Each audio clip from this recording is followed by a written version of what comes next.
Before we get settled, take a moment to like this video if you enjoy quiet history stories before sleep. And tell me in the comments where you're listening from and what time it is there. It's always interesting to see who's joining from different corners of the world. Phone face down, lights low. Let's begin. Tonight, we step into a period of history defined not by open battlefields, but by quiet pressure. A time when two giants stood facing each other, never striking directly, yet never fully stepping back. The world called this period the Cold War. The term can sound strange.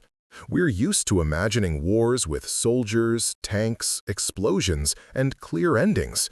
But this one was different. From the late 1940s until the early 1990s, the United States and the Soviet Union lived in a state of constant rivalry. Their relationship sat halfway between peace and war, tense, suspicious, and unpredictable. Both sides feared that if the conflict ever turned hot, the result would be disastrous beyond imagination. Nuclear weapons meant that a real war between them could end the world. So instead of fighting directly, they competed in every other possible way. Political influence, economic pressure, intelligence operations, technology, space exploration, and smaller conflicts fought far from their own borders. In many ways, it was a struggle for the future, for the right to shape how the world would live and think. To understand why this rivalry shaped modern history, we need to see how the world looked when it began. Imagine a map of the planet just after World War II. Europe, the center of so much conflict, lay in ruins. Cities were broken, economies shattered, and millions of lives lost. Two powers emerged from the destruction stronger than anyone else: the United States and the Soviet Union. Even though they had fought together against Nazi Germany, they were never true friends. Their partnership was one of necessity, two very different systems joining forces against a common enemy. When the war ended, that bond dissolved almost immediately. The United States believed in a system of private property, competition, and democratic elections, a world where individuals and businesses could shape society. The Soviet Union believed in a planned economy under one political party, where the government controlled production and claimed to act on behalf of workers. Both sides believed their system was the path to progress. Both believed the other was dangerous. Slowly, the world separated into two broad spheres of influence. In the West, the United States supported countries that preferred capitalist economies and multi-party democracies.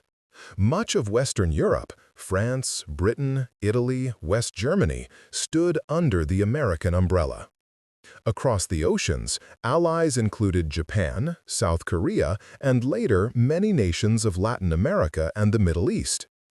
In the East, the Soviet Union gathered a group of countries that adopted communist governments. These included Poland, Czechoslovakia, Hungary, East Germany, Romania, and others. Many of these governments were supported or pressured by the Soviet military, which remained stationed across Eastern Europe after the war. This division was not always clean, and many nations tried to stay neutral, create their own path, or shift sides.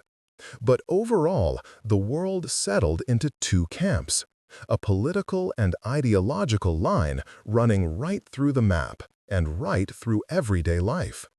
People living at the time could feel this division everywhere, in newspapers, in radio broadcasts, in school lessons, even in entertainment. It was a global tension that never went away completely. If you woke up in 1955 or 1965 or 1985, the Cold War was simply the background of ordinary life. It shaped economies, shaped borders, shaped culture, It influenced everything from military spending to scientific research to where students went to study abroad.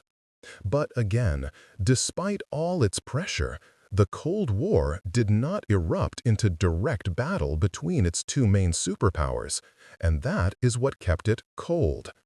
There were crises, moments when it seemed everything might collapse into global war. But at the last second, both sides always pulled back. Each step forward was measured with fear. Every choice carried the weight of nuclear consequences. It's important to remember that people at the time did not know how the story would end. Today, we know that the Soviet Union eventually collapsed, and the Cold War ended in the early 1990s. But for nearly half a century, it felt like a permanent condition, as normal as the weather. For many, it seemed it might last forever. In this story, we will explore how it began, why it grew, and how it touched nearly every corner of the world. We will look at the leaders and decisions that shaped it, the crises that brought humanity to the brink, and the quiet forces, economic, cultural, technological, that defined the era. This was a world split in two, not by oceans or mountains, but by belief and fear. And to understand where it all started, we need to go back to the moment when allies became rivals. To understand how the Cold War took shape, we have to go back to the final years of the Second World War. For a short moment, the United States and the Soviet Union stood on the same side. They fought together against Nazi Germany, coordinated strategy, and pushed their armies toward Berlin from opposite directions. In photographs, you can find American and Soviet soldiers smiling, sharing cigarettes and food. There was a sense of relief. Two nations, so different, united against a brutal enemy. But that unity was thin. It rested only on the existence of a shared threat. Long before the war ended, many leaders on both sides understood that once Hitler was gone, nothing truly held them together. The United States was built on private enterprise and elections, where political power changed hands through voting. The Soviet Union, created through revolution, believed the government should direct the entire economy, and that a single party, the Communist Party, would guide the country toward a future without social classes. In one system, wealth and risk came from individual initiative. In the other, the state decided what was produced, where resources went, and how society was organized. These two ideas were not just different, they were incompatible. Each side believed the other system would eventually threaten its survival. During the war, these differences were pushed aside. The United States needed the strength of the Red Army to defeat Germany. The Soviet Union needed American supplies, food, and equipment to continue fighting. Underneath the cooperation, though, mistrust was always present. We can see this tension in the wartime conferences, where leaders met to plan the post-war world. The most famous were held at Yalta and Potsdam, small European towns suddenly hosting the most powerful people on Earth. At Yalta in early 1945, Roosevelt, Churchill, and Stalin sat together and discussed what would happen after the war, how borders would look, how Germany would be governed, and what to do with countries caught between East and West. The tone was polite, sometimes friendly, but every handshake had a shadow behind it. Each leader tried to secure the best position for his own country, preparing for a future beyond the war. Roosevelt hoped for continued cooperation. He imagined a world where great powers would work through new institutions, like the United Nations, to prevent another global disaster. Churchill wanted to protect what remained of the British Empire and keep Europe balanced. Stalin, however, had different priorities. The Soviet Union had suffered enormously. More than 20 million lives lost, entire cities destroyed. Stalin wanted security. and that meant controlling the lands to the west of Russia. He didn't trust the West to keep its promises and believed only Soviet influence in Eastern Europe could prevent another invasion. So at Yalta, agreements were made, on paper, but each side saw them differently.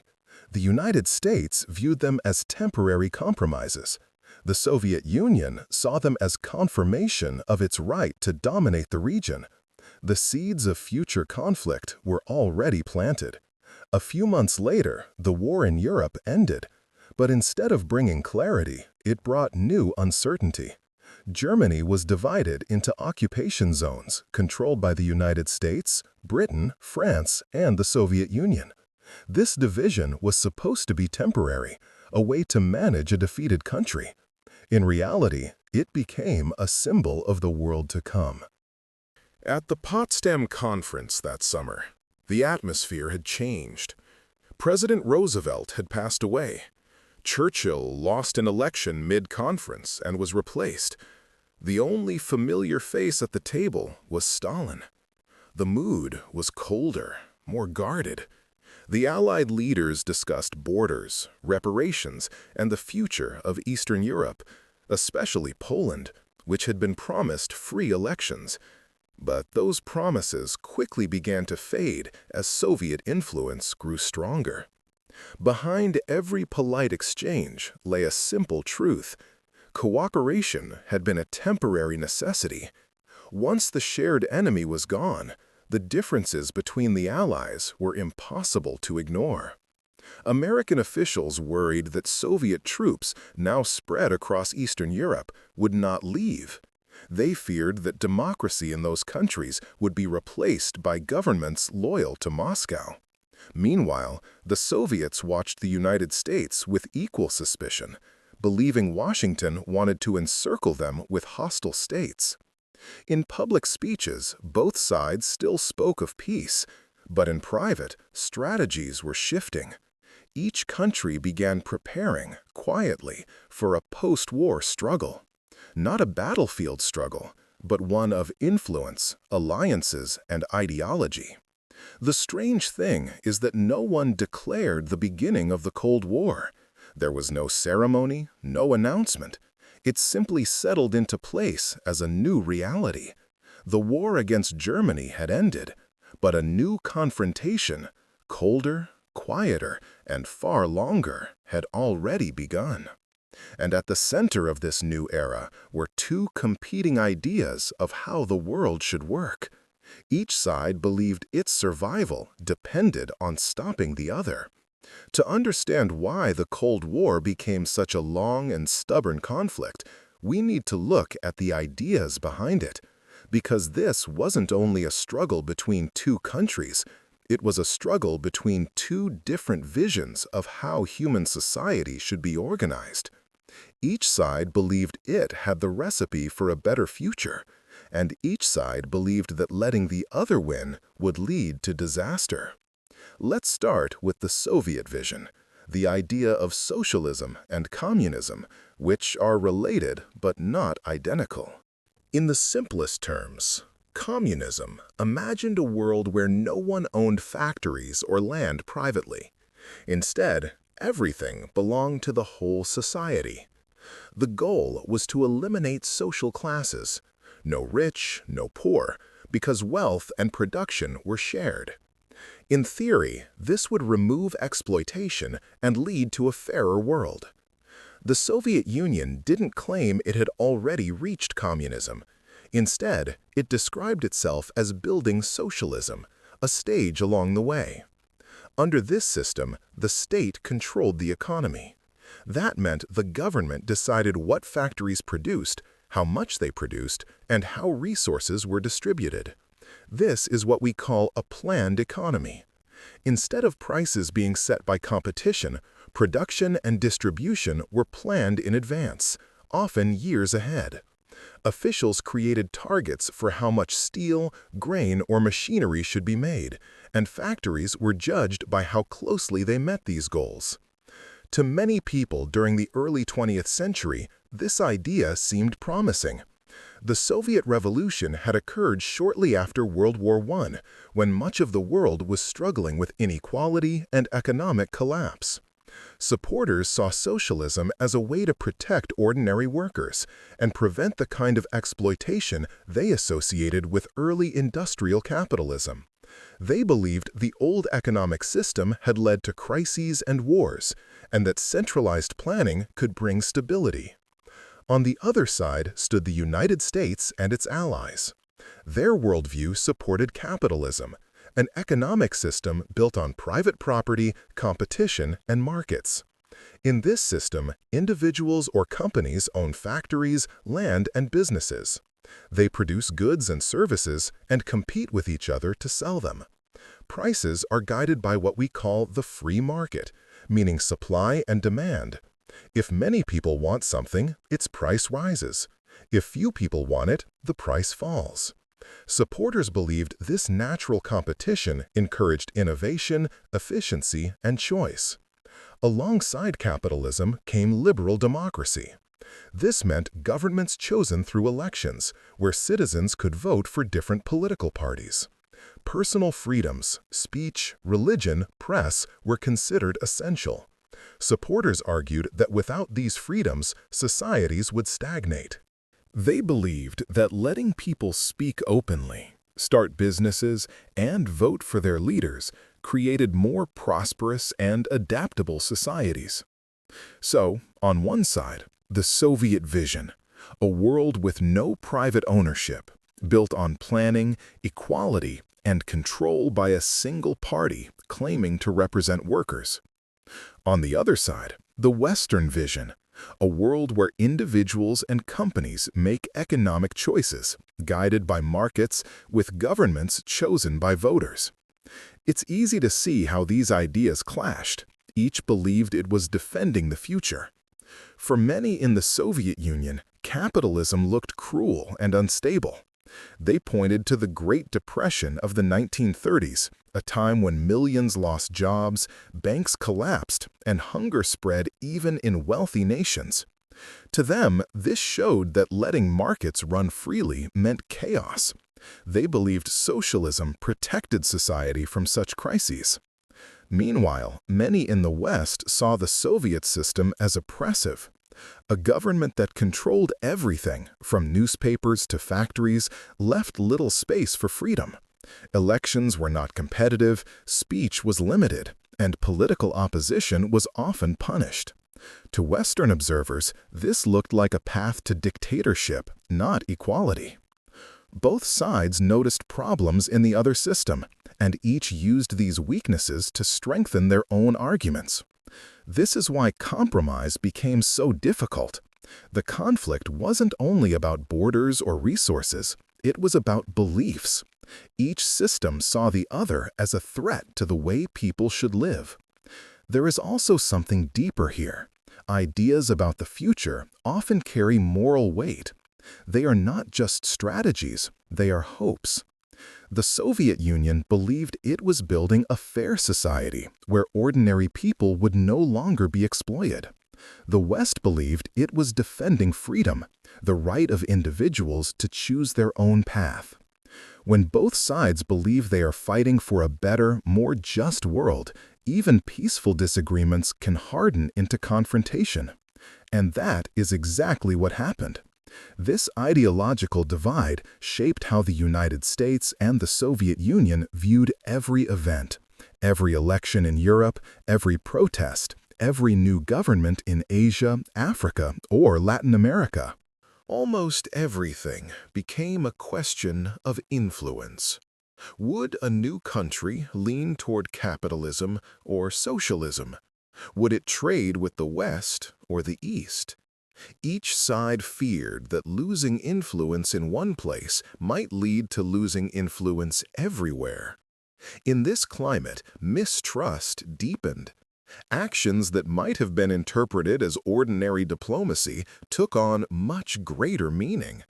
A treaty, an alliance, even an election could seem dangerous.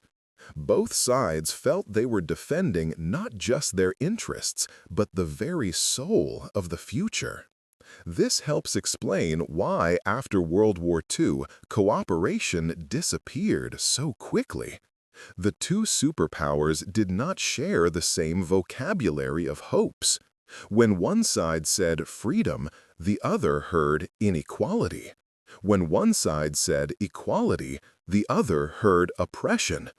There was no middle path they could both embrace. The distance between them was not geographic, it was philosophical. Next, we will see how this ideological divide soon took physical form, how Europe, the heart of the world's greatest war, became divided once again, this time not by armies, but by a line of influence that would soon be called the Iron Curtain. As the Second World War faded into memory, a new division settled over Europe. It was not marked by front lines or trenches, but by influence. A line running down the center of the continent, shaping politics, economies, and daily life. Soon, people began calling it the Iron Curtain. The phrase became famous in 1946 when Winston Churchill, no longer Britain's prime minister, gave a speech in the small American town of Fulton, Missouri. He warned that an iron curtain has descended across the continent. Churchill was speaking figuratively, but his meaning was clear. Europe had been split into two worlds. In the West, nations were rebuilding with the help of the United States and were choosing multi-party political systems. In the East, communist governments aligned with the Soviet Union were taking hold. Churchill's speech didn't create the divide. It simply described what people could already see. And in the months and years that followed, the line between East and West grew sharper. To understand why this happened so quickly, we need to look at Soviet priorities. The Soviet Union had suffered more loss in World War II than any other major country. Entire cities were destroyed. Millions were dead. Twice in the 20th century, during World War I and World War II, invaders came across the flat plains of Eastern Europe toward Moscow. Stalin believed that only a wide zone of friendly, or at least obedient states between Russia and Western Europe could protect the Soviet Union from another attack. This idea became known as a buffer zone, a protective wall of neighboring countries that shared the Soviet political vision or were controlled closely enough to prevent future invasions. So, throughout Eastern Europe, communist parties, supported in various ways by Moscow, began to take control. Some gained power through political pressure, others took it through force. Poland, Hungary, Romania, Bulgaria, and East Germany all became part of what would later be called the Eastern Bloc, a group of states aligned closely with the Soviet Union, economically, politically, and militarily. To many Soviet leaders, this was simply about survival. They saw Western influence, and especially American influence, as a threat. If the West controlled Eastern Europe, Soviet leaders feared they would be exposed and vulnerable. But from the Western perspective, this looked like aggression. The United States and its allies saw communism spreading step by step across Europe. In their eyes, these Eastern governments were not freely chosen. Rather, they were imposed under Soviet supervision. Each new communist-led government seemed to confirm the idea that Stalin intended to expand Soviet power far beyond his own borders.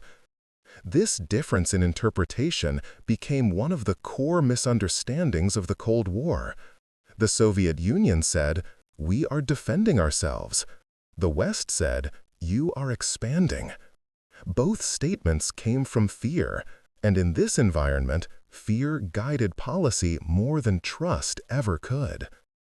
Western Europe, recovering from the trauma of war, turned increasingly toward the United States. American economic aid and military support reassured countries like France, Italy, and West Germany that they would not have to face Soviet pressure alone. Many Western Europeans saw the United States not as a conqueror, but as a partner in rebuilding. American money helped reopen factories, rebuild cities, and stabilize currencies. In this environment, liberal democracy took root again. The divide between East and West was not only political, it became cultural as well. In the East, newspapers followed official party lines. Elections, when held, involved only one real choice. Travel to the West was restricted. Economies were centrally planned. In the West, political parties competed openly. Newspapers criticized government leaders, and businesses operated in a market system. People could move, vote, and speak more freely. The result was that, over time, many ordinary people on both sides began to see the other as distant, unfamiliar, and even threatening. A Polish worker and a French worker, who might once have had much in common, now lived in different worlds. What made the Iron Curtain so powerful was not just the physical borders, though the fences, concrete walls, and armed guards came later.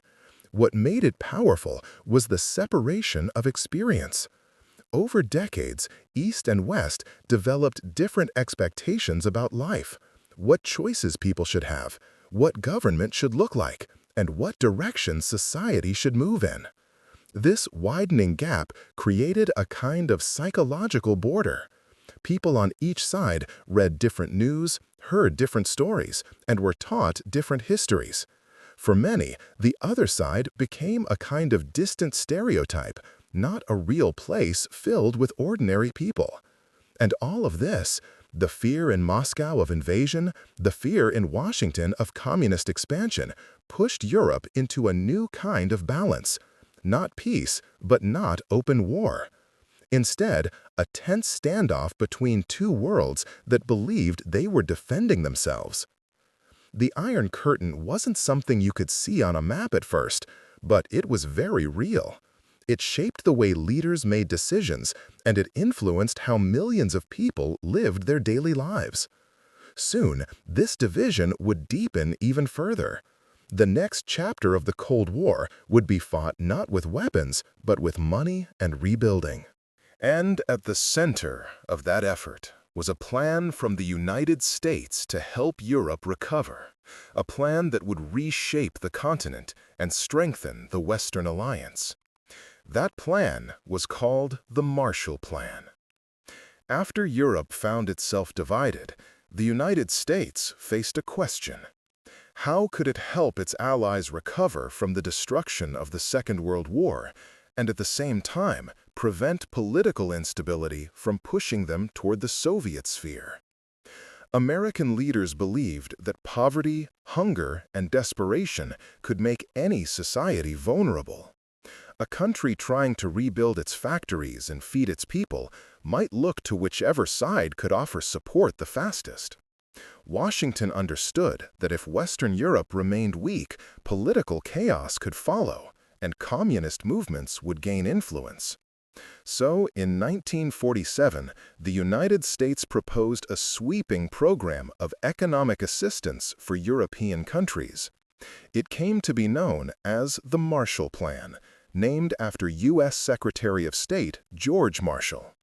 The idea was straightforward: provide money, materials, and technical help so that European nations could repair their industries, restore trade, and revive their economies.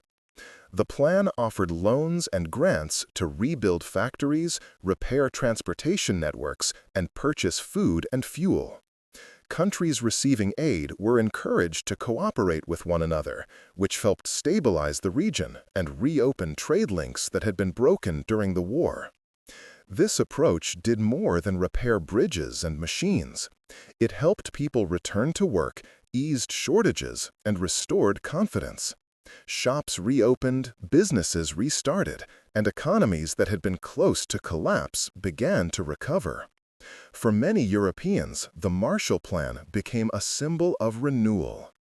At the same time, it served another purpose. It strengthened ties between the United States and Western Europe, creating relationships built on financial and technical cooperation. The plan brought American advisors, technology, and business practices into Europe. As a result, Western European economies became more interconnected with the United States. This is where the idea of soft power becomes important.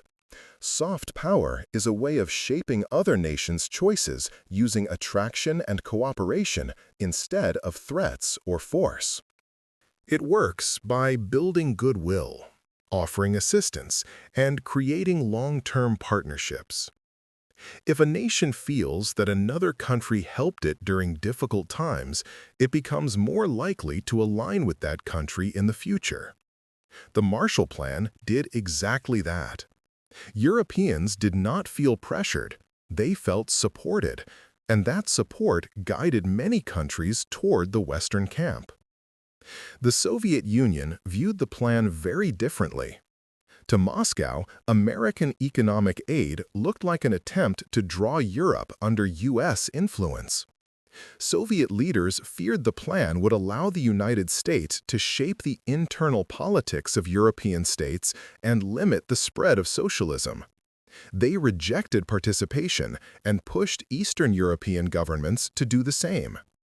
Instead, the Soviets created their own system of economic coordination, known as Comecon, the Council for Mutual Economic Assistance. Comecon was meant to link the economies of Eastern Europe under Soviet guidance. In practice, it often directed resources towards Soviet priorities. Member states traded mostly with each other, following planned production targets rather than responding to market demand. The goal was to try to keep the Eastern Bloc independent from Western money, technology, and influence.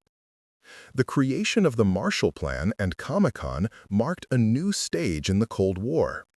Each side began building its own economic world.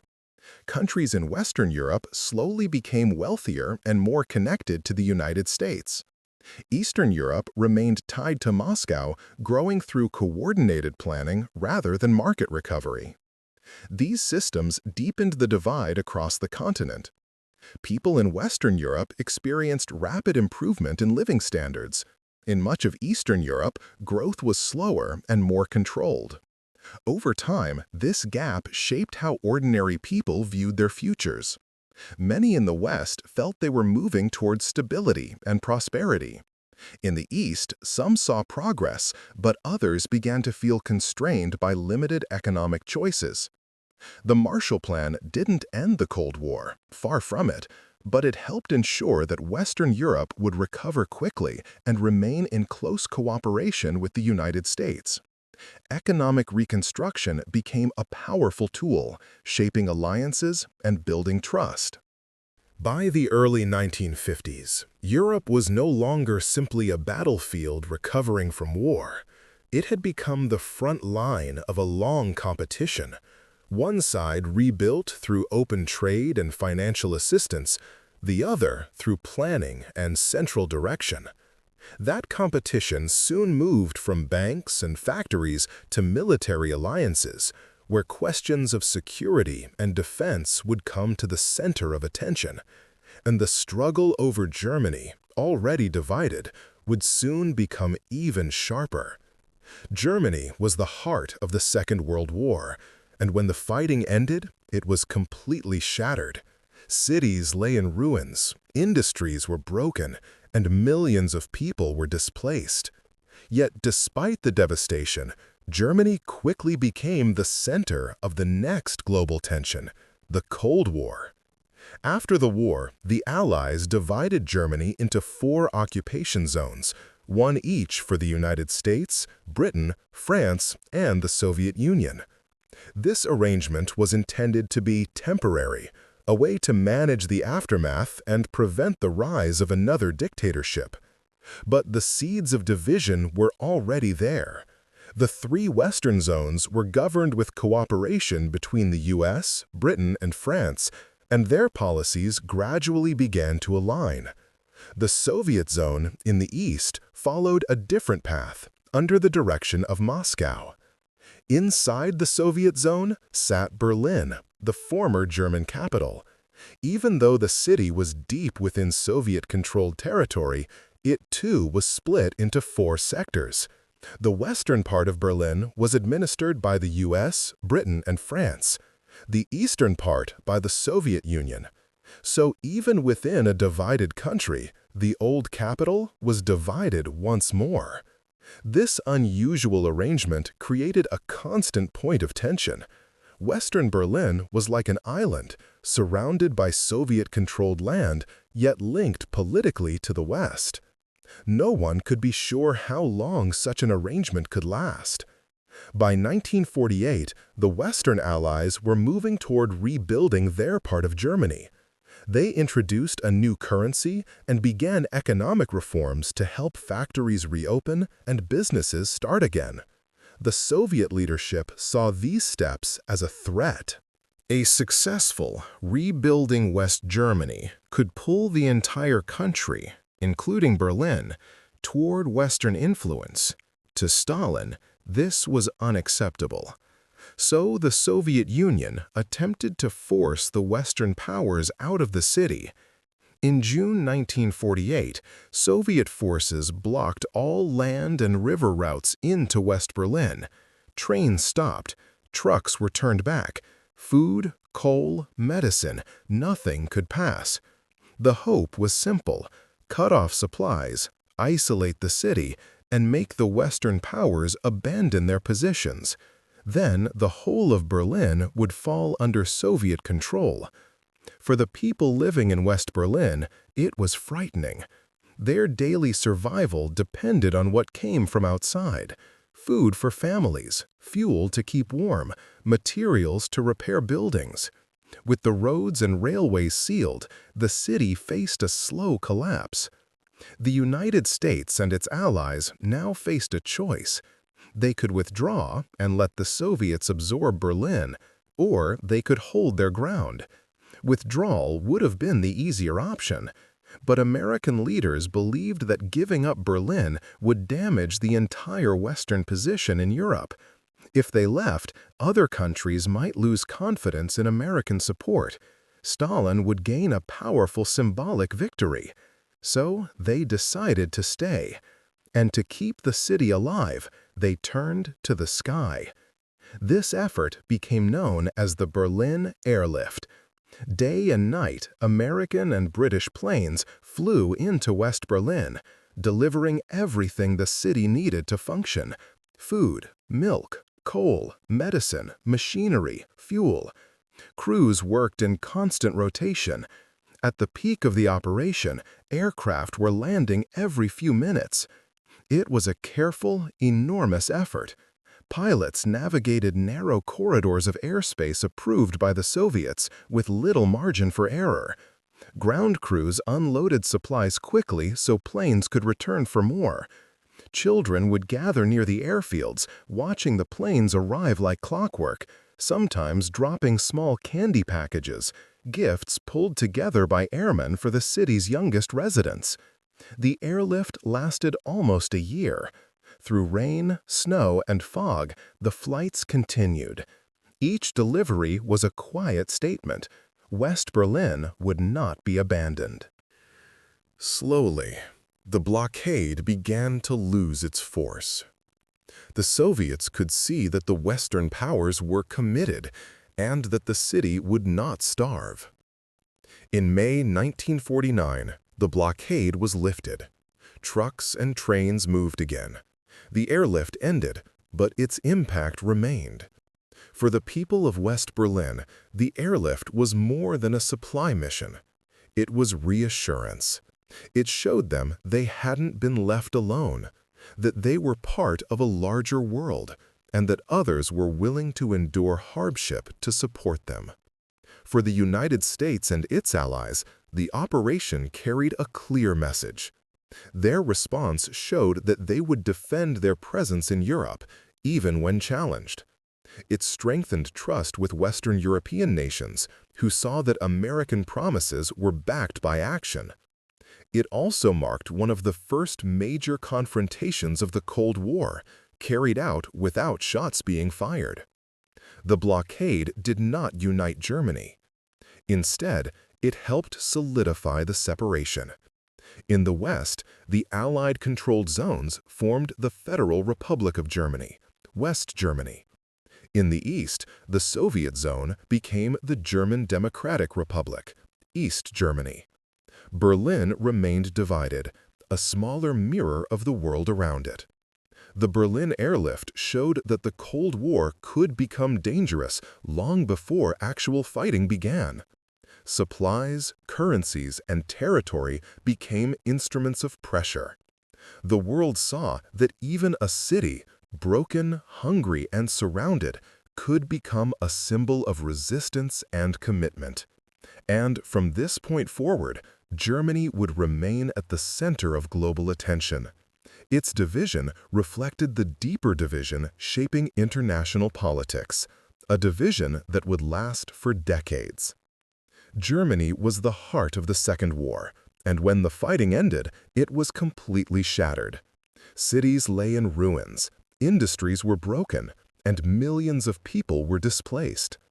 Yet, despite the devastation, Germany quickly became the center of the next global tension, the Cold War. After the war, the Allies divided Germany into 4 occupation zones, one each for the United States, Britain, France, and the Soviet Union. This arrangement was intended to be temporary, a way to manage the aftermath and prevent the rise of another dictatorship. But the seeds of division were already there. The 3 Western zones were governed with cooperation between the US, Britain, and France, and their policies gradually began to align. The Soviet zone in the East followed a different path, under the direction of Moscow. Inside the Soviet zone sat Berlin, the former German capital. Even though the city was deep within Soviet-controlled territory, it too was split into 4 sectors. The western part of Berlin was administered by the US, Britain, and France, the eastern part by the Soviet Union. So even within a divided country, the old capital was divided once more. This unusual arrangement created a constant point of tension. Western Berlin was like an island surrounded by Soviet-controlled land, yet linked politically to the West. No one could be sure how long such an arrangement could last. By 1948, the Western Allies were moving toward rebuilding their part of Germany. They introduced a new currency and began economic reforms to help factories reopen and businesses start again. The Soviet leadership saw these steps as a threat. A successful rebuilding West Germany could pull the entire country, including Berlin, toward Western influence. To Stalin, this was unacceptable. So the Soviet Union attempted to force the Western powers out of the city.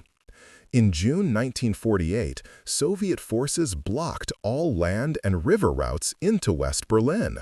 Trains stopped, trucks were turned back. Food, coal, medicine, nothing could pass. The hope was simple: cut off supplies, isolate the city, and make the Western powers abandon their positions. Then the whole of Berlin would fall under Soviet control. For the people living in West Berlin, it was frightening. Their daily survival depended on what came from outside: food for families, fuel to keep warm, materials to repair buildings. With the roads and railways sealed, the city faced a slow collapse. The United States and its allies now faced a choice. They could withdraw and let the Soviets absorb Berlin, or they could hold their ground.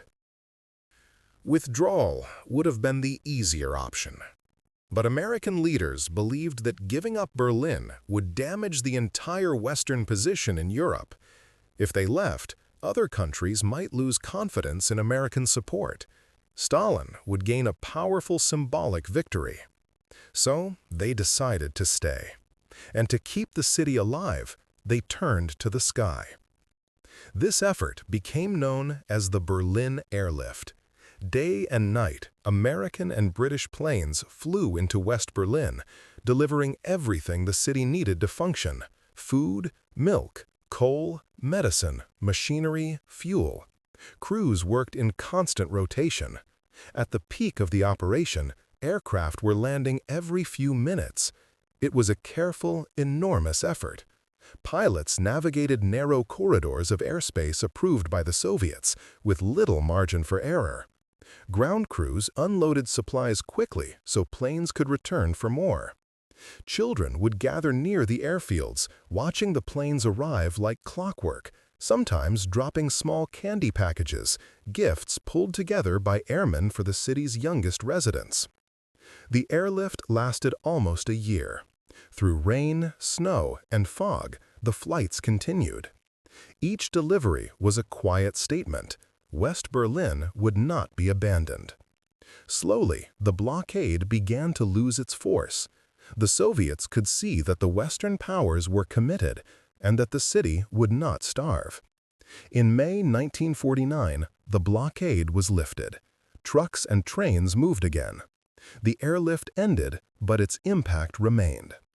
For the people of West Berlin, the airlift was more than a supply mission. It was reassurance. It showed them they hadn't been left alone, that they were part of a larger world, and that others were willing to endure hardship to support them. For the United States and its allies, the operation carried a clear message. Their response showed that they would defend their presence in Europe, even when challenged. It strengthened trust with Western European nations, who saw that American promises were backed by action. It also marked one of the first major confrontations of the Cold War, carried out without shots being fired. The blockade did not unite Germany. Instead, it helped solidify the separation. In the West, the Allied-controlled zones formed the Federal Republic of Germany, West Germany. In the East, the Soviet zone became the German Democratic Republic, East Germany. Berlin remained divided, a smaller mirror of the world around it. The Berlin airlift showed that the Cold War could become dangerous long before actual fighting began. Supplies, currencies, and territory became instruments of pressure. The world saw that even a city, broken, hungry, and surrounded, could become a symbol of resistance and commitment. And from this point forward, Germany would remain at the center of global attention. Its division reflected the deeper division shaping international politics, a division that would last for decades. As tension between the United States and the Soviet Union deepened, both sides began to look for ways to expand their influence without fighting each other directly. Their rivalry was global, but they also understood that an open war between them could lead to nuclear catastrophe. Neither side wanted that outcome. So, the struggle shifted into a different form, one carried out in distant places through local forces rather than through direct confrontation. This type of struggle came to be known as a proxy war. A proxy war happens when major powers support opposing sides in a conflict occurring somewhere else. Instead of sending their own armies to fight each other, they provide money, weapons, training, intelligence, and sometimes advisors to local groups or governments. The conflict becomes a kind of indirect contest. Local populations bear the human cost, while the superpowers test each other's strength and ideas from a distance. These wars often appeared to be internal conflicts, civil wars, independence movements, border disputes. But behind the scenes, outside support shaped their direction. For the people living through them, the conflicts were devastating. For Washington and Moscow, they were strategic opportunities. This pattern became one of the defining features of the Cold War. small countries became places where global powers tried to influence political futures. Sometimes this influence happened quietly, through funding or diplomacy. Other times, it exploded into open violence. One of the earliest and most significant examples was the Korean War.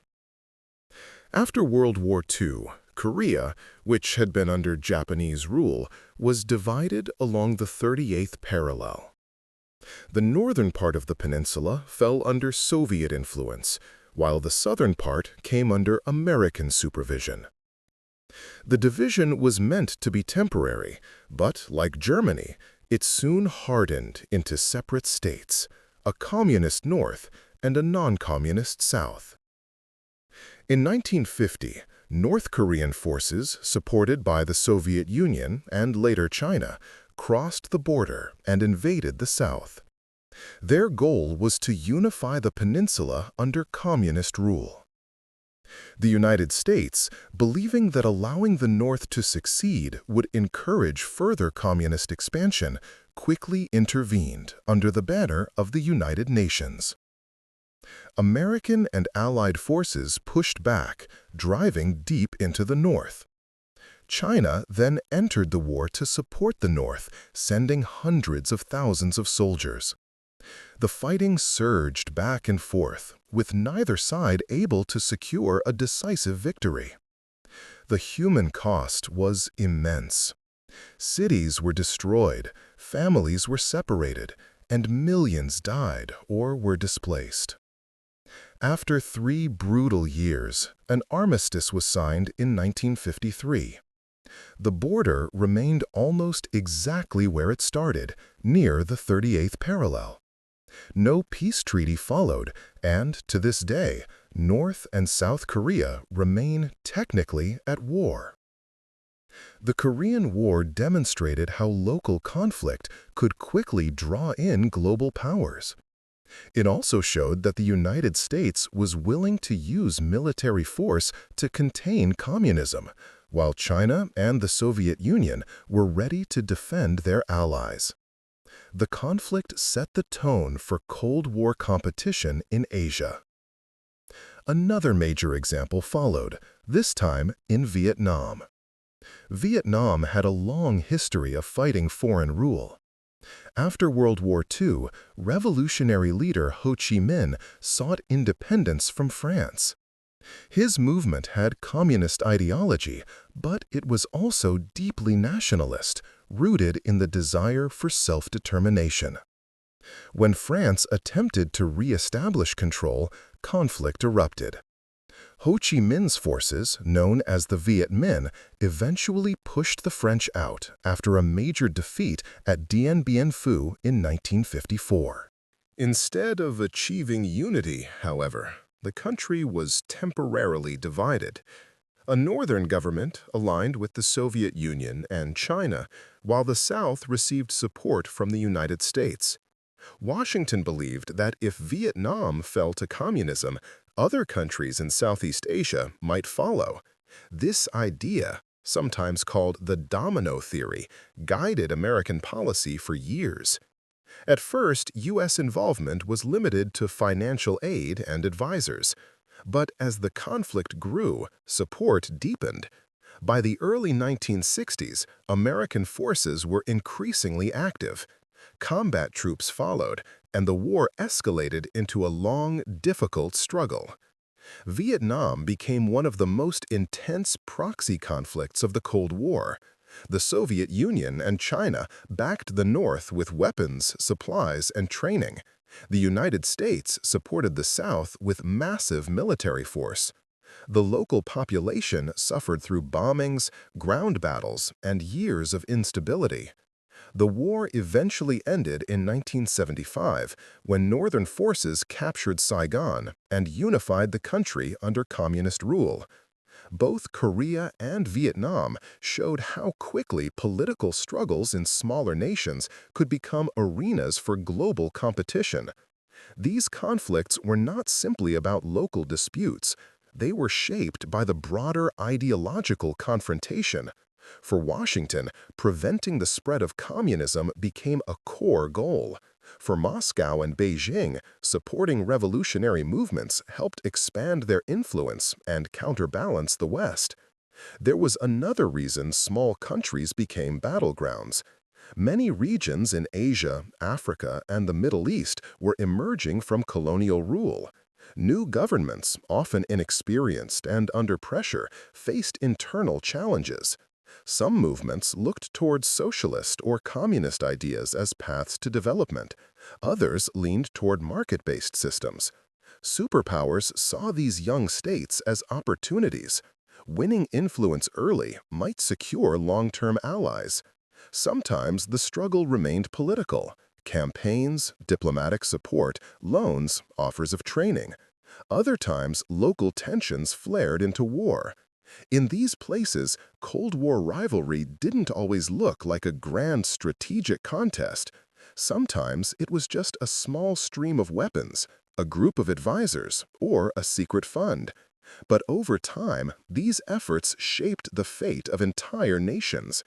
The tragedy is that the people most affected by these conflicts were often those with the least say: farmers, workers, families caught in the middle. The global competition between superpowers could feel distant, but its consequences were immediate and painful. Proxy wars became the Cold War's harshest expression. The United States and the Soviet Union avoided direct combat, yet their struggle continued to take lives through other hands on other soil. In the next part of our story, we step into the shadows, where quiet operations, intelligence gathering, and hidden influence became another battlefield, one fought not by armies, but by the CIA and the KGB, moving in secret around the world. While proxy wars unfolded across Asia and other regions, another arena quietly shaped the Cold War: the world of intelligence.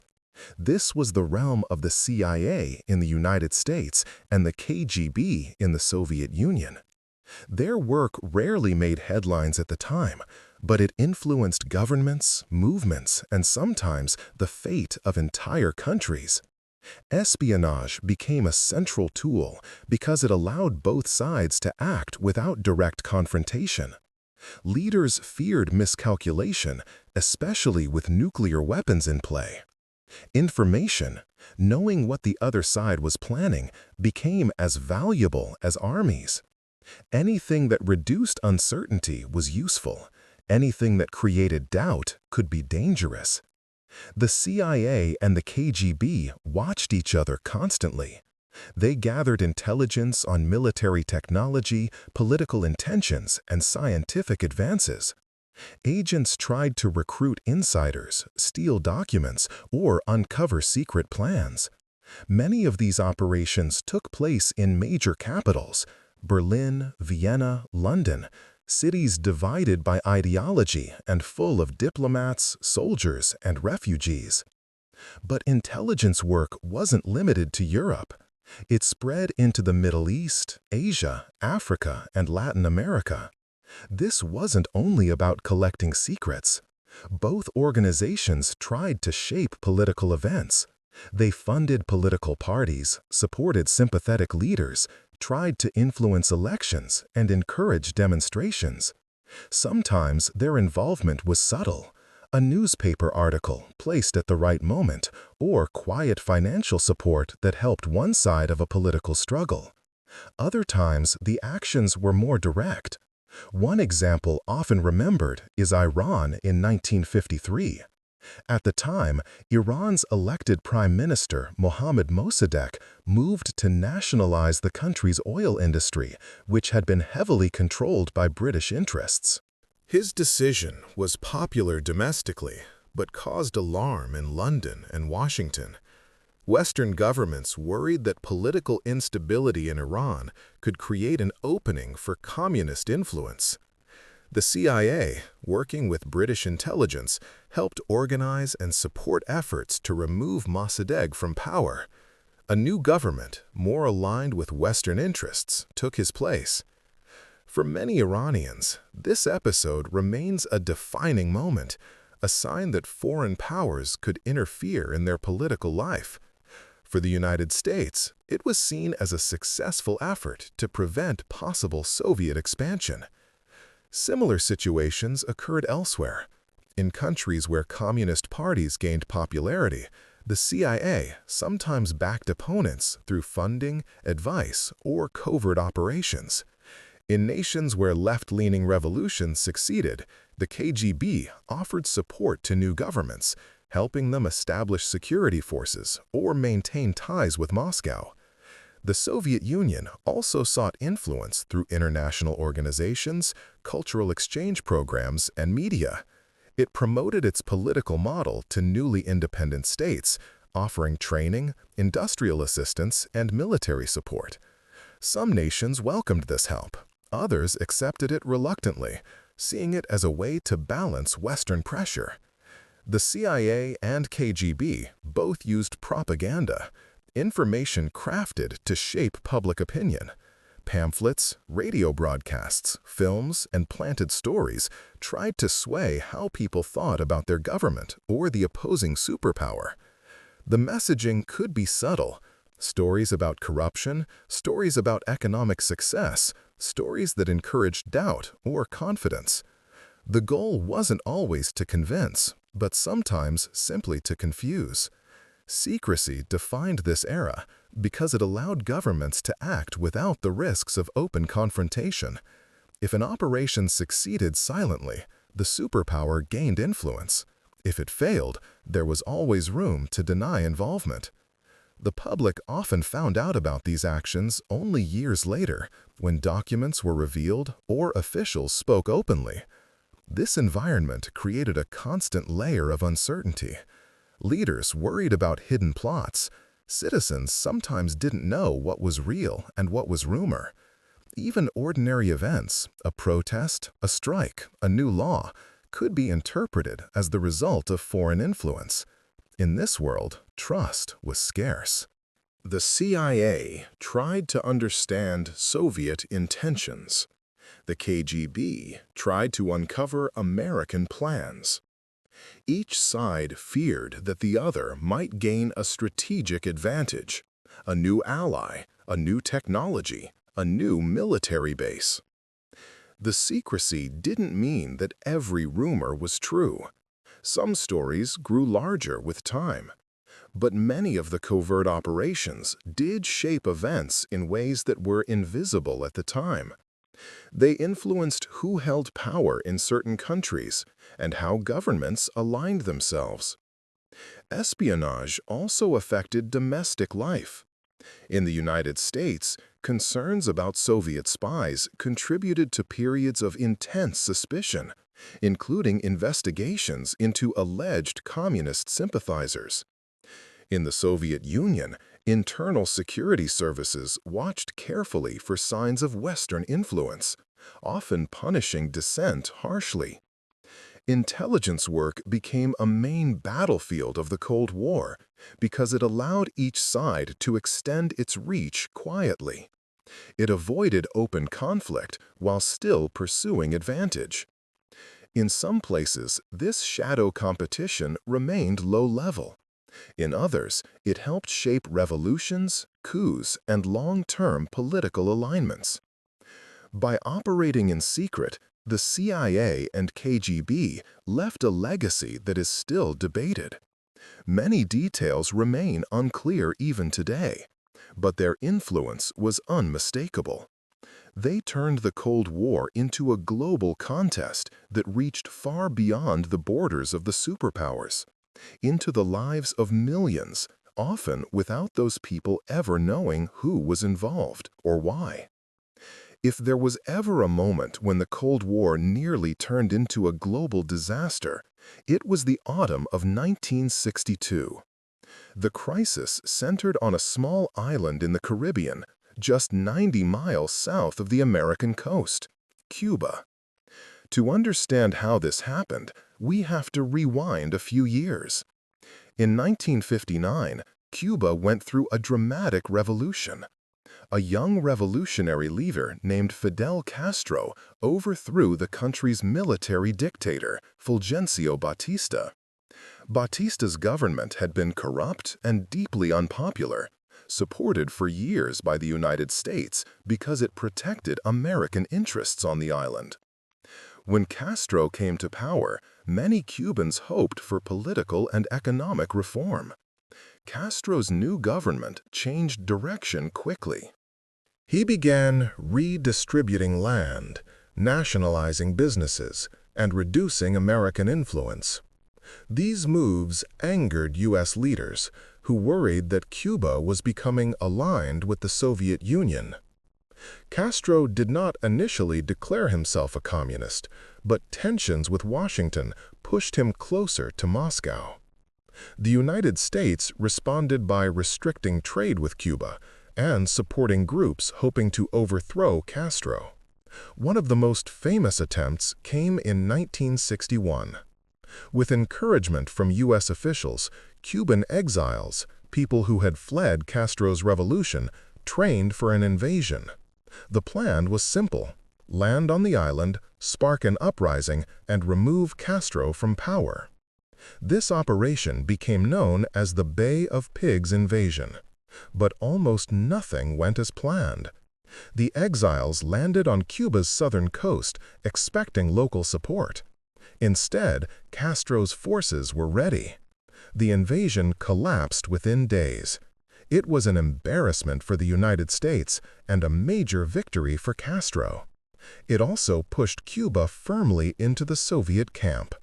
Castro now saw the Soviet Union as his only reliable protector from future American attempts to overthrow him. Soviet leader Nikita Khrushchev recognized an opportunity. The United States had military bases and nuclear missiles in several locations close to the Soviet Union, including Turkey. Placing Soviet missiles in Cuba would balance this threat and show that Moscow could defend its allies. So, in secret, the Soviet Union began sending nuclear missiles and construction equipment to Cuba. The goal was to install weapons capable of reaching major American cities within minutes. If completed, this would shift the strategic balance of the world. In October 1962, American reconnaissance planes flying over Cuba discovered missile sites under construction. Photographs showed equipment, launch pads, and missiles capable of firing nuclear warheads. When these images reached President John F. Kennedy, he faced one of the most difficult decisions ever confronted by a U.S. leader. What followed is now known as the Cuban Missile Crisis. Kennedy assembled a group of close advisors. Some argued for airstrikes to destroy the missile sites. Others warned that attacking Cuba could provoke a Soviet response, potentially leading to war. After careful discussion, Kennedy chose a different path: a naval blockade, though the U.S. called it a quarantine. American ships formed a line around Cuba to prevent more Soviet materials from arriving. It was a firm step, but not yet an act of war. Over the next days, the world entered a period of extreme tension. Newspapers reported the crisis hour by hour. People feared that nuclear war could begin at any moment. Even governments outside the conflict prepared for the worst. The United States raised its military readiness. Soviet ships continued moving toward Cuba. No one knew whether they would stop or try to break through. Behind the scenes, both sides searched for a way out. Khrushchev did not want to appear weak. Kennedy did not want to start a war. Messages passed back and forth: public statements, private letters, and quiet back-channel conversations. Meanwhile, the missile sites in Cuba continued to develop. Some were already operational, meaning that a nuclear strike could be launched if ordered. The margin for error was shrinking. One event during the crisis shows just how close the world came to disaster. An American destroyer located a Soviet submarine near the blockade line and dropped practice depth charges. Signals meant to force the submarine to surface. But inside the submarine, communication with Moscow had been cut off. The crew did not know whether war had already begun. Temperatures were rising, electrical systems were failing, and the situation grew desperate. Soviet officers debated whether to launch their onboard nuclear torpedo. One officer, Vasily Arkhipov, refused to approve the launch. His decision likely prevented the situation from turning into full nuclear war. Eventually, the crisis began to ease. Khrushchev signaled willingness to negotiate. In public, he agreed to remove Soviet missiles from Cuba. In return, Kennedy promised that the United States would not invade the island. There was also a quiet, private understanding. The United States would later remove its nuclear missiles from Turkey. By late October, Soviet missile equipment began leaving Cuba. The blockade ended. The immediate danger passed. For ordinary people, the relief was enormous. The world had held its breath for nearly 2 weeks, 2 weeks when the future of humanity felt uncertain. Many historians believe this moment was the closest the superpowers ever came to launching nuclear weapons against each other. Both sides drew lessons. For the Soviet Union, the crisis showed the limits of pushing too far too quickly. For the United States, it demonstrated the importance of communication and restraint. Kennedy and Khrushchev both recognized that nuclear war was a boundary neither could cross without destroying everything they hoped to protect. After the crisis, Washington and Moscow established a direct communication line, often called the hotline, to reduce the risk of misunderstandings. It was a simple idea. If tension rose again, leaders could speak quickly rather than rely on slow diplomatic channels. The Cuban Missile Crisis marked a turning point. It showed that the Cold War could not be treated like earlier conflicts. Weapons had reached a level where miscalculation could end civilization. For a time, the memory of those 13 days encouraged caution. And yet, the Cold War continued. Competition didn't vanish. It simply returned to other arenas: science, culture, technology, and influence across the developing world. But Cuba remained a reminder, a quiet warning about how close the world had come, and how fragile peace could be. For world leaders, the Cold War was a contest of strategy and power. But for ordinary people, its effects were woven quietly into daily life. Whether someone lived in the United States or the Soviet Union, the tension between the two systems shaped how they learned, worked, and even relaxed. In the United States, everyday life continued much as it had before. People went to school, bought cars, watched movies, and built families. The economy grew rapidly, and suburbs spread across the country. Yet beneath this sense of normality, there was a constant awareness that the world was divided. Children learned to identify Soviet geography on maps. Adults listened to news about events in far-off places, Berlin, Korea, Cuba, wondering how they might affect the future.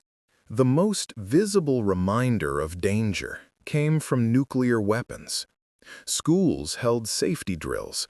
Sirens signaled practice alerts. Students learned to duck and cover beneath desks. Families built backyard shelters stocked with food and water. People hoped never to use them, but the possibility stayed in the background like a faint hum. In the Soviet Union, the rhythm of life looked different. The system was built around state planning. Most people worked for government factories, farms, or offices. Housing was assigned, often small apartments in large concrete buildings. Shops offered fewer choices, and shortages were familiar. Yet, education and basic health care were widely available, and many felt proud of the country's achievements, especially after the enormous sacrifices of World War II. Soviet cities carried signs of ideological life. Political posters, slogans, parades marking national holidays. Stories of Imperial Russia or Western Europe faded in official history. Instead, schools taught narratives emphasizing class struggle, the victory of socialism, and the unity of the Soviet people. Children learned about American life mostly through state media, which described the West as unequal and aggressive. People in the United States received a mirrored message. News and entertainment often portrayed the Soviet Union as closed, threatening, and repressive.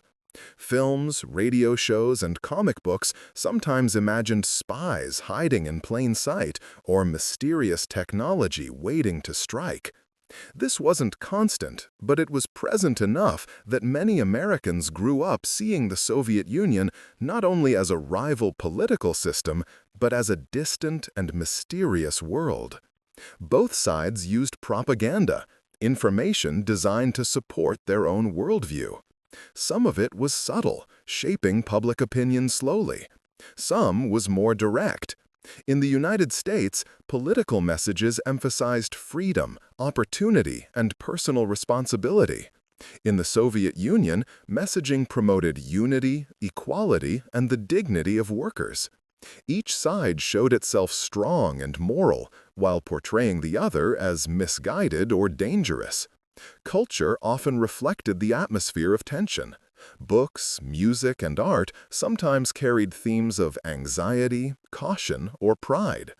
In the United States, the 1950s and 60s saw a rise in science fiction that imagined space travel, alien threats, or future wars.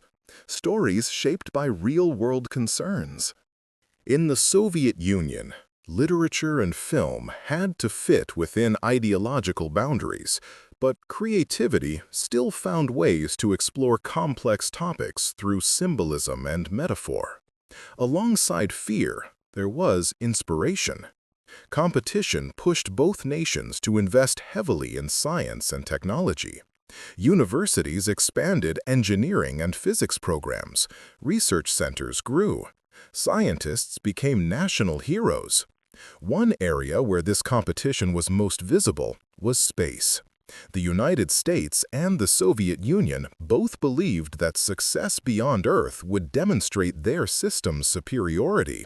They poured resources into rockets, satellites, and training new types of explorers. In 1957, the Soviet Union launched Sputnik, the first artificial satellite. Its simple radio signal, heard around the world, sent a message: Soviet science could reach space. 2 years later, a Soviet spacecraft carried the first human, Yuri Gagarin, into orbit. This achievement inspired celebration across the Eastern Bloc and surprise in the West. In the United States, these milestones created urgency. Schools emphasized math and science. New programs supported young researchers. Astronauts became national icons. The space race was underway, not only as a technological contest, but as a symbol of hope, ambition, and national pride. Although ordinary life continued in both countries, the Cold War shaped how people saw the future. Some dreamed of progress, new inventions, better living standards, peaceful exploration. Others felt uneasy, knowing that peace rested on a fragile balance. The Cold War wasn't constant panic. Most days were quiet. People worked, studied, and built communities. Yet there was always a sense that forces far beyond their control could suddenly change everything. This mixture, routine on the surface, tension underneath, became the emotional landscape of the era. And in the next phase of the Cold War, the competition in science and technology would reach an even brighter stage: the race to land a human on the moon.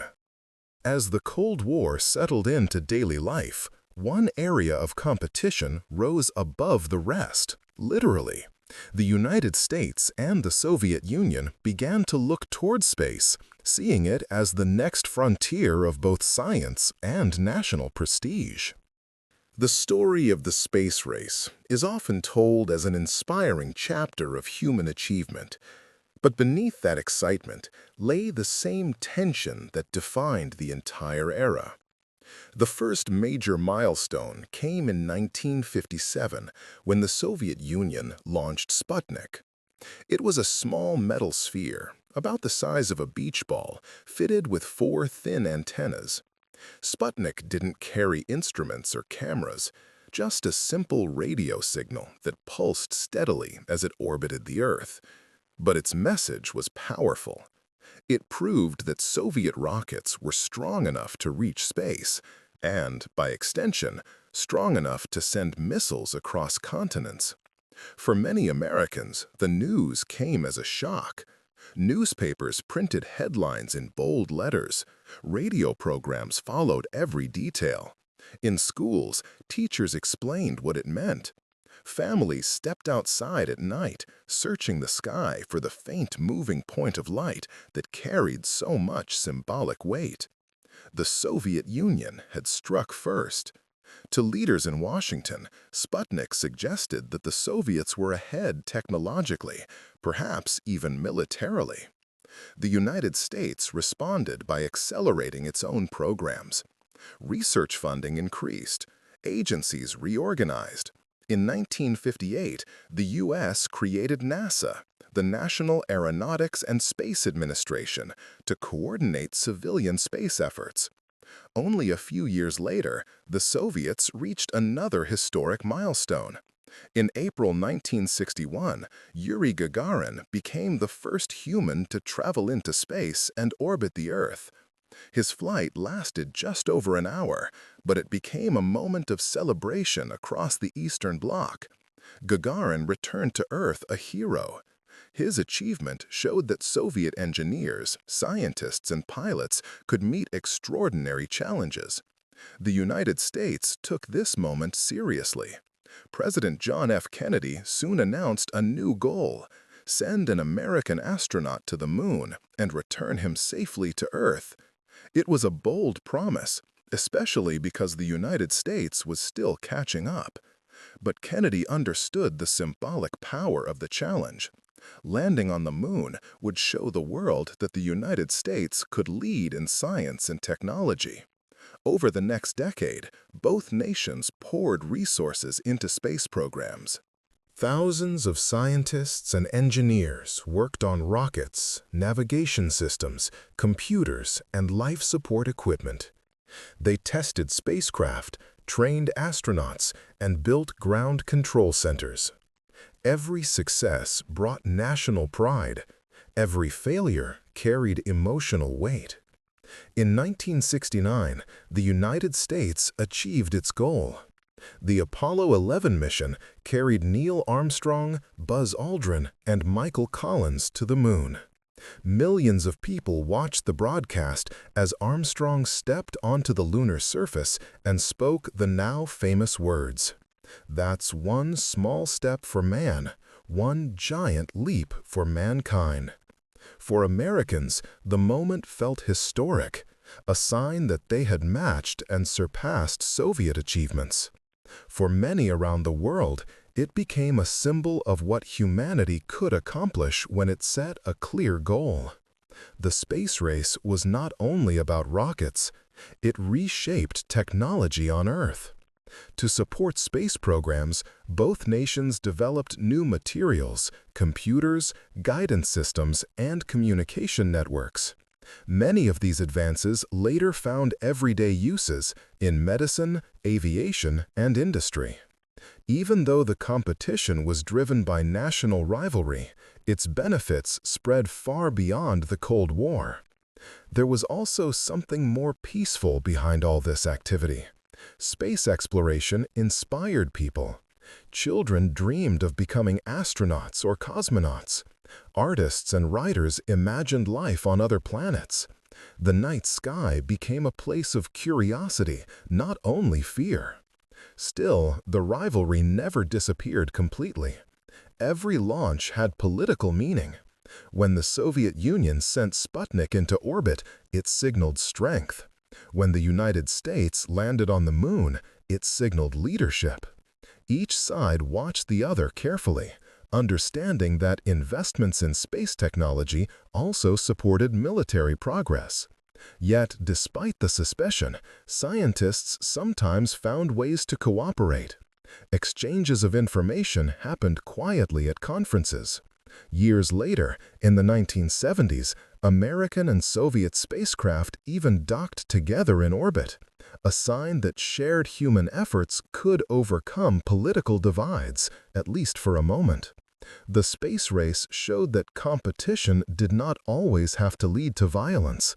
It pushed both sides to invest in research, education, and exploration. It reminded the world that rivalry could produce beauty, images of distant worlds, new knowledge about the universe, and a sense of possibility.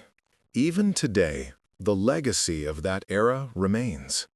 Satellites guide airplanes and phones. Space stations orbit overhead. Robotic craft explore Mars and beyond. These achievements grew from choices made during the Cold War, choices influenced by fear, but also by ambition and curiosity. The Cold War was not only about confrontation. Sometimes it gave humanity reasons to look up, to think beyond borders, and to imagine a shared future. But while the stars offered a sense of hope, events on Earth continued to shift. The tension between the superpowers remained, and in the decades that followed, their relationship would warm slightly, then freeze again. By the late 1960s, both the United States and the Soviet Union had lived through 2 decades of Cold War pressure. There had been dangerous crises, Berlin, Cuba, along with proxy conflicts and competing alliances. Yet neither side had gained a decisive advantage, and leaders understood that if tension continued to rise, the risk of nuclear conflict would always remain. So, during the late 1960s and 1970s, the Cold War entered a new phase known as détente, a French word meaning relaxation or easing. It didn't end the rivalry, but it lowered the temperature.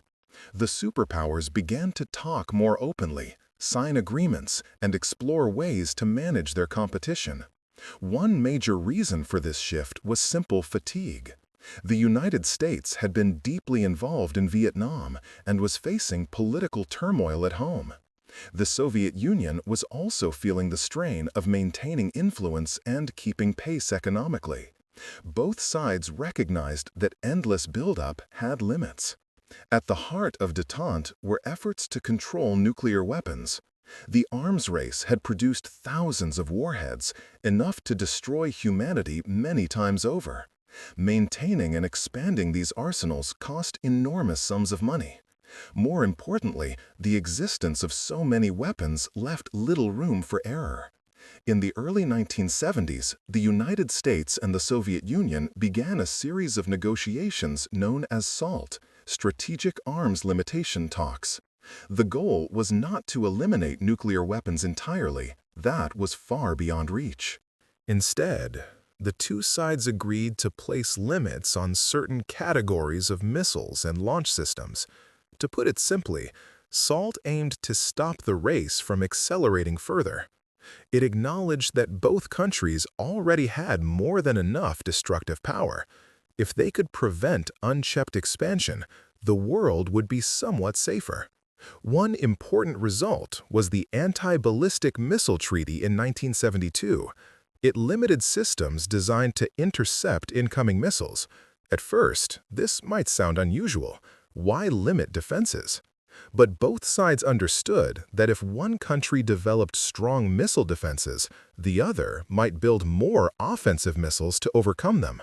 That cycle could lead to greater instability. By limiting defensive systems, each country accepted that neither could escape the consequences of nuclear war, a strange but effective way of maintaining balance. The SALT agreements didn't end the arms race, but they placed guardrails around it. For a time, that was enough to reduce fear. During détente, both superpowers also explored cultural and scientific exchanges. American and Soviet musicians performed abroad. Students studied in each other's universities. Trade increased slightly. These contacts didn't eliminate mistrust, but they created small windows of understanding. However, détente was never fully stable. There were disagreements beneath the surface and limitations that neither side could ignore. The Soviet political system remained closed and controlled. The United States continued to support allies who opposed communist movements, and both sides still saw the world as a map divided between influence zones. By the late 1970s, strain began to return. The turning point came in 1979 when the Soviet Union sent troops into Afghanistan. The Soviet leadership claimed they were supporting a friendly government facing internal rebellion, but the United States saw the intervention as expansion, an attempt to extend Soviet influence deeper into Asia. Washington began aiding Afghan resistance fighters, primarily through money and weapons supplied covertly. This conflict, which lasted for almost a decade, became another proxy war. Afghanistan suffered heavily, and the broader atmosphere of cooperation faded. The invasion shook confidence in détente. Many in the United States argued that the Soviet Union had taken advantage of reduced tension. Others believed that détente had been too fragile from the start. In 1981, a new American president took office, Ronald Reagan. He adopted a more confrontational approach toward Moscow.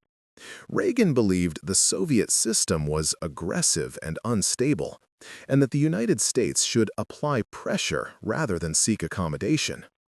His administration increased military spending, modernized weapons, and sharpened rhetoric. The Soviet Union, facing internal economic problems, struggled to keep pace. Reagan's policies increased the financial burden on Moscow. At the same time, Soviet leadership changed, eventually bringing Mikhail Gorbachev to power in 1985, a leader who recognized that reform had become unavoidable. The 1980s still carried tension, but the character of the Cold War was changing. The world was no longer in the early phase of direct confrontation. A mix of pressure, negotiation, and economic realities was steering the rivalry toward a different conclusion. The period of détente showed that even bitter rivals could find areas of agreement when necessary. It also revealed how fragile such agreements could be. A single event, the invasion of Afghanistan, was enough to push the world back into suspicion and accelerated competition. Yet, despite setbacks, the idea that dialogue could reduce danger didn't disappear. It laid the foundation for later discussions, new treaties, and eventually a dramatic shift in global politics, one that would bring the Cold War to an unexpected finish. Before the end arrived, however, one more question remained. Could the Soviet Union survive the pressures building inside and outside its borders? That question would define the decade to come. By the late 1970s and early 1980s, the Soviet Union was still a global power. Its military was enormous, its geography massive, its influence spread across Europe and beyond. On paper, nothing looked fragile. But inside, problems had been building for years. The Soviet economy had stopped growing at a healthy pace. Some historians call this period stagnation. Factories still produced steel, machinery, and weapons, but everyday life was not improving. Stores often lacked basic goods. Long lines for food became common. People worked hard, but the system struggled to innovate. In a planned economy, where the government decides what gets produced, how much, and at what price, mistakes can multiply quickly. If factories make too much of something no one needs, it still gets counted as success. If there is demand for better shoes or more fresh vegetables, but the plan doesn't include them, people simply go without. Over time, this disconnect between planning and reality creates pressure. Meanwhile, the Soviet Union carried heavy responsibilities abroad. It supported allies, funded wars, and maintained a huge military. The invasion of Afghanistan added another strain. It became a long, costly conflict with no clear victory, often compared to America's struggle in Vietnam. By the mid-1980s, it was clear something had to change. In 1985, a new leader came to power, Mikhail Gorbachev. He was younger than his predecessors and believed the Soviet system could be repaired. He wanted to modernize socialism, not abandon it. Gorbachev introduced two major policies. The first was perestroika, which means restructuring. It aimed to reform the economy, allowing more room for local decision-making and limited private activity. The second was glasnost, meaning openness. It allowed more freedom of speech, more transparency, and public discussion of problems that had long been hidden. Glasnost had a powerful effect. People began to speak openly about corruption, historical crimes, and daily hardships.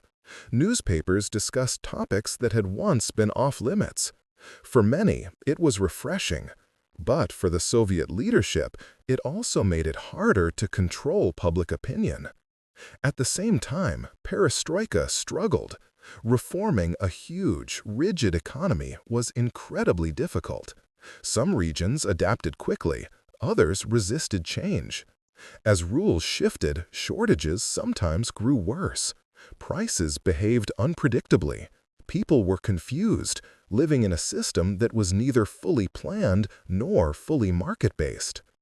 These reforms unintentionally weakened the government's ability to keep the country together. As borders loosened and censorship faded, national groups inside the Soviet Union began demanding more independence. Republics like Lithuania, Latvia, Estonia, Ukraine, and others felt a stronger desire to govern themselves. Outside the USSR, the Cold War was also changing.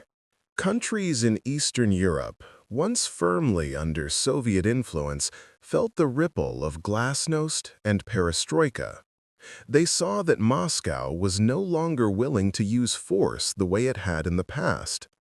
In 1989, a symbol of the entire Cold War began to crumble, the Berlin Wall. For nearly 3 decades, the wall had divided East and West Berlin and symbolized the divide between communism and the West. Its opening was not a coordinated master plan, but the result of miscommunication, public pressure, and a government unwilling to use violence. Crowds gathered, checkpoints opened, and people crossed freely. Families reunited. Celebrations filled the streets.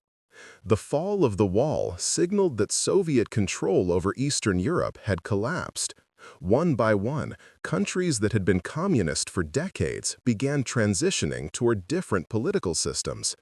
These shifts happened relatively peacefully, something few imagined possible a decade earlier. Back inside the Soviet Union, things continued to unravel. Economic hardship deepened, political divisions widened, republics declared sovereignty. In 1991, after a failed attempt by hardline officials to reverse reforms, the Soviet Union formally dissolved. 15 separate countries emerged. The Cold War was over, not with a final battle or a treaty ending hostilities, but with a quiet collapse from within. Still, calling it a clean ending would be misleading. The shift left behind unanswered questions. What would happen to nuclear weapons spread across multiple new nations? How would former Soviet economies rebuild? What role would Russia play in the world? Many people felt confusion and loss. Their country, which had seemed permanent, simply disappeared. Others felt relief, believing a heavy burden had finally lifted. The Cold War ended not with victory celebrations, but with a slow realization that one side had run out of momentum. The global landscape changed almost overnight. Power centers shifted, borders moved, and old alliances began to fade. Yet the legacy of the Cold War didn't vanish. Its memories, its tensions, and many of its structures remained, shaping the world that followed. The question became, what kind of world would emerge from its shadow? That story marks the beginning of the post-Cold War era and opens a new chapter no one fully expected. When the Soviet Union dissolved in 1991, many people believed the world was entering a new, peaceful era. Some even imagined that ideological conflict had finally ended, that democracy and free markets would spread naturally, and military rivalry would fade away. But history is rarely so simple. The Cold War may have ended on paper, yet its influence continues to shape the present. Many of the institutions created during the Cold War are still active. NATO, the military alliance formed to counter the Soviet Union, did not disappear. Instead, it expanded eastward, welcoming new members from Central and Eastern Europe. Countries once behind the Iron Curtain chose to join the Western security system. For them, NATO symbolized protection and a chance to integrate with the broader European community. But this expansion has also been a source of tension. Leaders in modern Russia argue that NATO's growth brought military forces closer to their borders, violating earlier understandings. Western leaders, however, respond that countries freely chose to join because they felt safer within NATO. These conflicting views reveal how deeply the Cold War's geography still matters. Russia-West relations today reflect this complicated legacy. There are periods of cooperation, but also mistrust. Disputes over Ukraine, energy, cybersecurity, and influence in former Soviet republics echo earlier patterns. Not identical, but familiar. It shows that even after ideological rivalry ended, strategic competition remained. Beyond borders and alliances, the emotional memory of the Cold War still lingers. For decades, people lived with constant anxiety, worried that a misunderstanding could lead to nuclear war. That fear left a mark. It shaped generations, influenced politics, and pushed governments to invest heavily in weapons that still exist. Even today, thousands of nuclear warheads remain in the world. Their presence continues to remind us how much responsibility comes with technological power. The Cold War taught that deterrence, the idea that neither side would strike first because both would be destroyed, can prevent war, but it also creates permanent tension. At the same time, the Cold War brought advancements in science and technology, space exploration, computing, medicine, and communications. Competition sometimes leads to discovery, and even rivalry can push humanity forward. But the price of such progress can be high. Perhaps the deepest legacy of the Cold War is how it shaped the way nations think about each other. Both sides built stories about enemies, threats, and the need for constant vigilance. These stories do not disappear overnight. They influence how leaders act and how societies view the world. Today, we live in a different century with new challenges: climate change, cyber conflict, artificial intelligence, shifting power balances. Yet the habits of the Cold War still guide many decisions. They remind us that cooperation and conflict often exist side by side. As we look back, the Cold War teaches a quiet lesson. Even the most powerful systems can change, and even the longest rivalries eventually end. But the past always leaves footprints. So, as this journey closes, take a moment to reflect on how recent and fragile this history is. Many people alive today remember air raid drills, divided cities, and tense broadcasts. For them, this is not ancient history. It is lived memory. The Cold War did not end with a celebration. It faded, slowly, into something new. and we are still learning to understand what replaced it. Thank you for listening. If this story helped you learn something new, feel free to like the video and share where you're watching from. Rest well, and until next time, good night.